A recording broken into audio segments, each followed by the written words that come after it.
Assalamualaikum dan salam sejahtera. Ya, bertemu lagi bersama saya Edi Taki dalam segmen kisah misteri dan mistik. Baiklah, terima kasih saya ucapkan kepada semua subscriber baru yang sudah pun subscribe dan kepada yang belum, anda boleh tekan butang subscribe, tanda sokongan anda, dan tekan butang loceng untuk mendapatkan notifikasi terbaru daripada channel ini. Baiklah, berbalik pada segmen kisah seram pada episod kali ini, saya akan bawakan satu kisah di mana ada sekumpulan penjejak paranormal yang menyiasat di salah sebuah bangunan yang sudah lama tidak berpenghuni lah. Jadi perlu juga saya ingatkan bahawa kisah yang saya sampaikan ini anggaplah hanya sekadar hiburan dan jangan anda percaya kerana kita tidak tahu sejauh mana kebenarannya. Jadi setiap kisah yang disampaikan pasti ada pengajaran yang boleh kita belajar, kerana kita ni sebagai manusia tak larilah daripada membuat kesilapan kan. Jadi tanpa membuang masa, dengarkan kisah ini.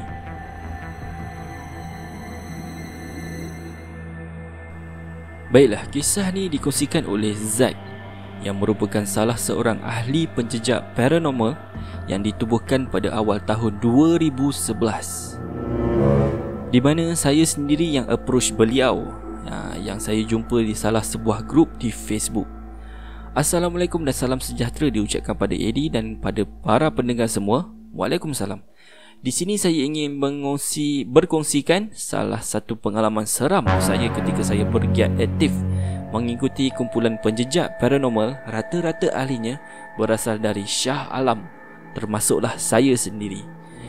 Jadi kami ni sentiasa mengadakan perjumpaan lah sesama ahli di salah sebuah kedai mamak di Shah Alam katanya, dan berkongsi kisah kejadian yang aneh ataupun video-video paranormal dan juga lokasi hotspot yang boleh kami tinjau sendiri untuk jalankan siasatan di tempat yang dimasukkan.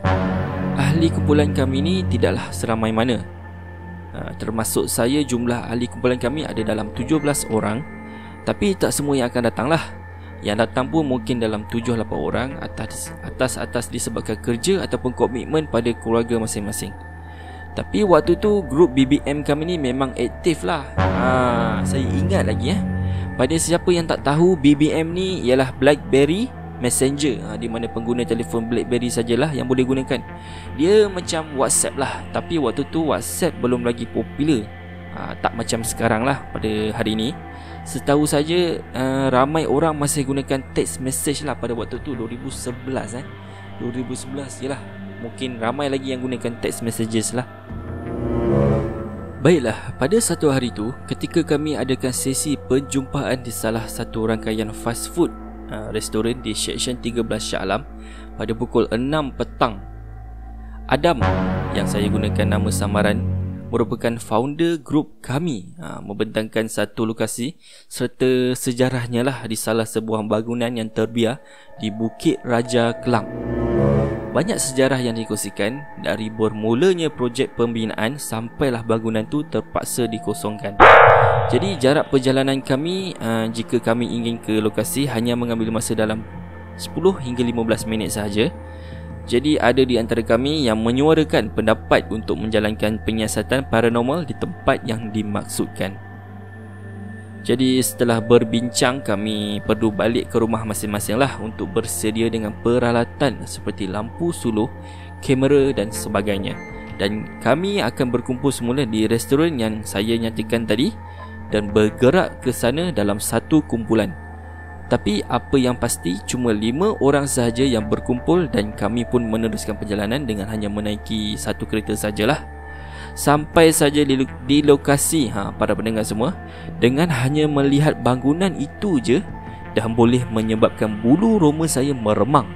Ada bayangkan, kata Zack, bangunan tu sangat besar seperti bangunan pejabat yang sudah lama dikosongkan. Siap ada lobi, lift, tapi lift tu dia dah dikosongkan lah. Tapi masih ada lagi meja kerusi yang dah rosak lah, penuh di penjuru dinding. Malah bangunan ni ada basement parkingnya sendiri. Tapi waktu tu kami parking dalam 100 meter dari bangunan atas faktor-faktor keselamatan lah. Okey, baik. Waktu tu jam dah menunjukkan sudah hampir pukul 9 malam. Sebab ada di antara kami mengambil masa untuk cas bateri kamera dan lampu untuk kami jalankan penggambaran lah. Kata Zack, equipment kami ni pada waktu tu bukan kaleng-kaleng sebab ada di antara kami ni bekerja untuk agensi periklanan. Maksud Zack ni peralatan mereka ni bukan biasa-biasalah. Jadi sebelum kami memulakan siasatan kami, Lan mula membacakan doa pendinding untuk mengelakkan perkara buruk yang terjadi. Bukan sebab kami takut pada makhluk halus, tapi untuk pendinding daripada binatang ataupun serangga yang berbisa. Dan bila kami sebut jam bangunan lama, pastinya semua benda dalam bangunan ni dah rapuh dan bahaya untuk kami menjalankan siasatan pada waktu malam. Sebab makhluk halus ni lah yang kami cari katanya, dan dokumentasikan dalam bentuk video. Bersama saya, Adam, Lan, Kecik dan Chan yang berbangsa Cina, kami pun masuklah. Dan bila sampai di lobi bangunan, saya mula mencari kerusi dan memulakan uji nyali kami pada malam tu. Jam dah menunjukkan tepat pukul 10 malam dan setiap seorang daripada kami akan duduk selama 30 minit dan bersilih ganti. Dan sewaktu uji nyali dijalankan, ahli yang lain akan berada di tingkat 1, cuma merhati daripada monitor lah, dan hanya menggunakan walkie-talkie saja peralatan komunikasi yang kami gunakan. Jadi calon yang pertama ialah Lan, diikuti oleh Chan, saya, Kecik dan akhir sekali Adam. Tapi tiada kejadian aneh yang berlaku pada kami berempat sehinggalah giliran Adam, di mana kami semua terkejut apabila terdengar apa yang dikatakan oleh Adam, dan jam pula sudah menunjukkan hampir lewat 1 pagi katanya. Ada benda lain tak selain daripada aku dekat sini? Kalau ada, sila bagi tanda yang kau ada dekat sini. Tiada respon. Kalau kau ada dekat sini, walau siapa pun kau, buat apa yang kau nak. Kalau kau nak menjelma pun aku tak kisah. Jangan jadi pengecut. Kami semua terkejut dengan provokasi yang dilakukan oleh Adam. Kami semua tahu apa motif kami jalankan siasatan di bangunan lama ni, tapi agak keterlaluan lah. Tiba-tiba signal monitor kami tiba-tiba hilang. Jadi saya pun cubalah berkomunikasi dengan Adam. Adam, masuk. Adam, masuk. Tiada respon. Adam, masuk. Monitor tak ada signal, Adam. Ada apa-apa terjadi ke? Respon, Adam. Respon. Adam tak respon Kecik, Chan, korang tolong tengok apa jadi kat Adam. Aku dengan Lan jaga monitor ni. Belum sempat Kecik dengan Chan turun, tiba-tiba kami dapat respon daripada Adam. Testing. Korang dengar tak? Korang masih ada dekat atas ke? Selain daripada suara Adam, kami dengar seperti ada orang yang sedang ketawa. Dan kami berempat pada waktu tu semua dengar. Adam, Zack kat sini. Monitor tak di sini, boleh checkkan tak? Checkkan kabel, Roger. Aku tak boleh check Torchlight aku tiba-tiba tak berfungsi. Korang bertiga tunggu kat sini. Aku kena turun Dan bila saya sampai di bawah, saya terjumpa Adam. Dan bila saya dekat dengan Adam, saya risau sebab bila saya tengok rupa dia pucat tau. Dan dalam hati saya tak tahulah ada sesuatu yang tak kena. Mesti ada sesuatu yang tak kena pada dia. Adam, kau okey ke? Muka kau pucat ni. Ada apa-apa tak kena ke? Dia cuma tersenyum dan bila menunjukkan ke arah longgokan sampah, saya tak tahu apa yang dimaksudkan. Tapi saya cakap dekat dia, kejap-kejap, sebab saya perlu check lah semula kamera. Saya tahu yang Adam memang ada di belakang saya dan sedang temankan saya untuk periksa lah kamera kami.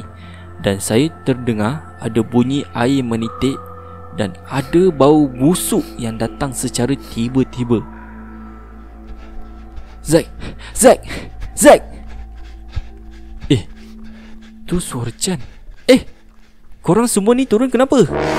Waktu tu saya pelik, kenapalah diorang ni lari sampai termengah-mengah. Mereka ni kena ganggu ke? Takkan macam tu pula. Yang menimbulkan tanda tanya para pendengar semua, sedang Lan kecil dan Chan semput mengambil nafas, ada entiti yang keempat juga seperti sedang menarik nafas panjang. Rupa-rupanya dia tu Adam tau. Kalau yang tu Adam, habis dekat belakang saya ni siapa? Kosong. Para pendengar semua, kosong, tak ada orang. Zack, aku rasa kita kena keluar. Aku dengan Chan sempat ambil barang dekat atas. Lepas Adam naik ke atas, kecil cakap dia ada dengar orang menjerit. Macam marah, kau tahu tak? Bila aku tanya kau guna walkie-talkie, kau tak respon, kata Lan. Okey. Kita keluar, kemas kamera ni. Kabel ni kau tarik je. Cepat, kita keluar.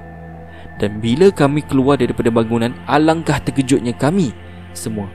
Rupa-rupanya Adam dah tunggu kami dekat kereta, dekat luar.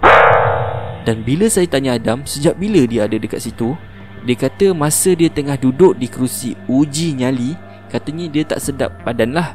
Udara dekat dalam tu rasa macam berat ya amat. Atas faktor keselamatan dia putuskan untuk keluar lah.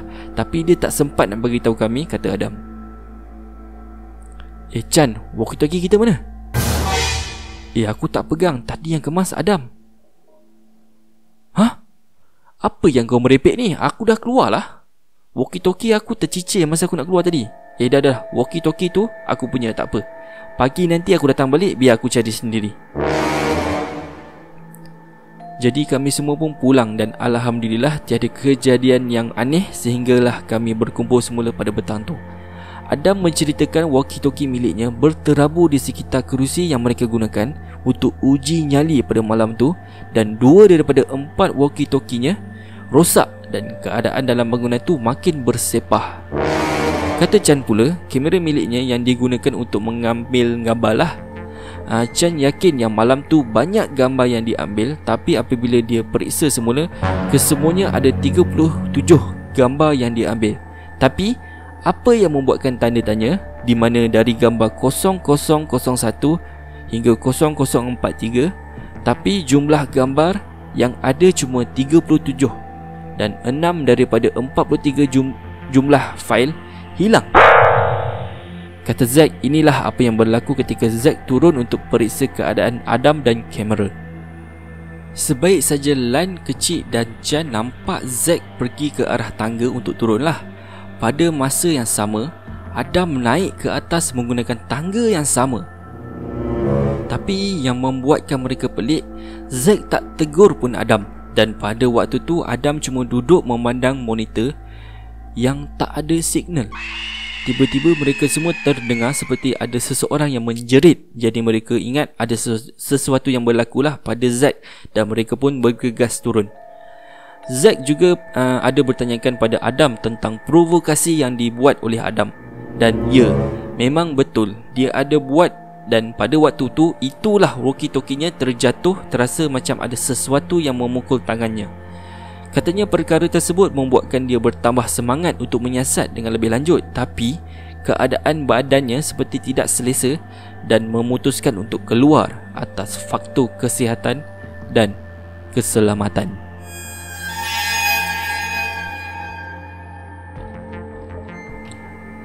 Berikut adalah kisah yang dikongsikan oleh Zack, yang bagi saya amat menariklah kisahnya. Saya tak tahulah kadang-kadang ada yang berani, tapi ada juga yang saya tengok video tim-tim paranormal yang lain. Mereka ni nak buat dokumentasi lah pasal benda-benda halus ni, tapi bila kena tegur ataupun ternampak benda-benda ni, takut pula pelik. Sebab seperti contoh, ada satu series lah di televisyen yang bertajuk Ghost Adventure. Benda ni agak terkenal lah.